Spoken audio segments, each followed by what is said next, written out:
Le département de l'Eure, au cœur de la Normandie, fait partie des régions les plus productives en cultures agricoles. Pourtant, cette terre fertile est aussi l'une des plus touchées par la pénurie de soignants. Cela frappe d'autant plus les gens plus précaires, souvent sans moyens financiers ou de transport pour aller se faire soigner. Pour aider les personnes éloignées du système de soins à le réintégrer, à Verneuil-sur-Avre, l'Ordre de Malte France a lancé en janvier 2024 une antenne médicale mobile. Chaque vendredi matin, Joseph Jouffre, délégué départemental de l'Ordre, prend le volant du médicobus pour rejoindre son équipe et aller à la rencontre de ceux qui n'ont aucune couverture sociale. Nous allons dans différents endroits de Verneuil-sur-Avre pour rencontrer les gens qui nous ont été signalés et qui auraient besoin de voir un médecin. Et donc nous sommes là pour les écouter et les soigner. Sur place, ils retrouvent le médecin bénévole et les assistantes sociales du centre hospitalier de Verneuil. Leur première visite, Gérard, un homme solitaire d'une 50aine d'années qui vit dans les environs de la ville. Mais comment vous faites? Vous enjambez tout le temps en fait? Non mais il y a un bon équilibre, je suis encore costaud. Hein. Il vit dans la maison de sa mère dans une situation de grande précarité. Souffrant de graves problèmes de santé, Gérard ne peut pas se faire soigner. Pour Virginie Vinsonneau, intervenante sociale, ces situations sont de plus en plus fréquentes. Sur les problématiques qu'on peut rencontrer, c'est essentiellement des problématiques de santé mentale, des gens qui ont abandonné tous les soins en santé mentale, qui du coup ne payent plus leur loyer, qui ne payent plus leur électricité, qui sont du coup dans quelque chose de précaire au niveau hébergement, qui ont peur d'aller à l'extérieur, qui n'ont pas d'estime d'elles-mêmes.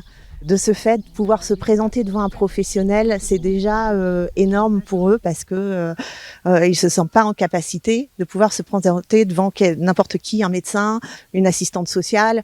C'est aussi faire aveu de ses faiblesses ou faire aveu du fait qu'ils ont tout laissé tomber. L'objectif de l'antenne médicale est de repérer ces personnes pour établir un diagnostic et les aider à revenir dans le parcours de soins.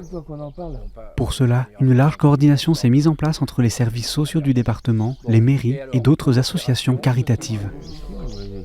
Selon Geneviève Fingère, infirmière au centre hospitalier de Verneuil, ces personnes veulent rester invisibles aux yeux de la société. Toutes ces personnes, on peut les appeler les invisibles parce que elles sont discrètes, elles sont effacées dans notre société.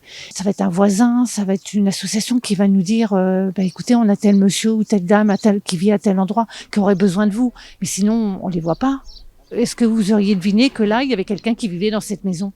Non, parce que vous avez les herbes qui font plus d'1 mètre de haut, les volets sont fermés, donc on se rend pas compte. Vous avez rendez-vous à 9h avec l'anesthésiste. Donc je viens vous chercher ici à 8h et je vous ramène après. Grâce au travail de l'équipe, la tumeur de Gérard pourra bientôt être opérée à l'hôpital.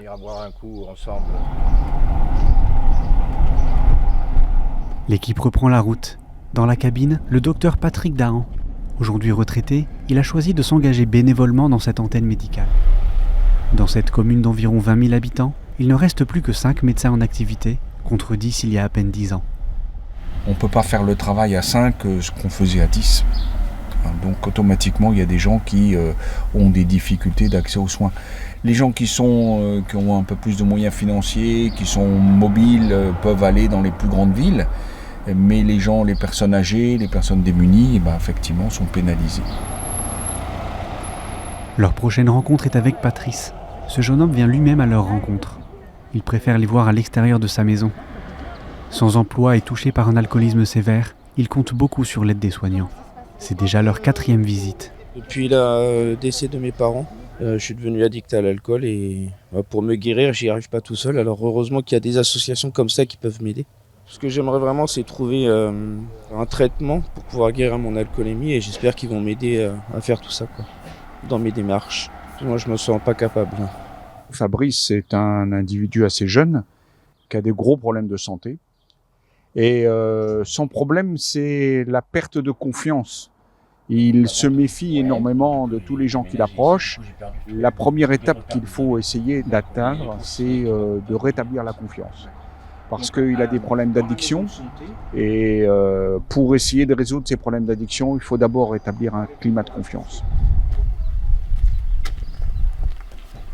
Après plusieurs visites dans la journée, l'antenne médicale de l'Ordre de Malte rejoint un point de distribution alimentaire d'une autre association, dans un village à 10 minutes de Verneuil. Plusieurs personnes viennent y chercher de la nourriture. C'est l'occasion pour Léa, jeune maman de 3 enfants, de rencontrer l'équipe médicale. Sans elle, ses enfants n'auraient pas pu voir un médecin. Ils sont gentils, ils sont à l'écoute, ils sont sympas et puis ils sont très agréables.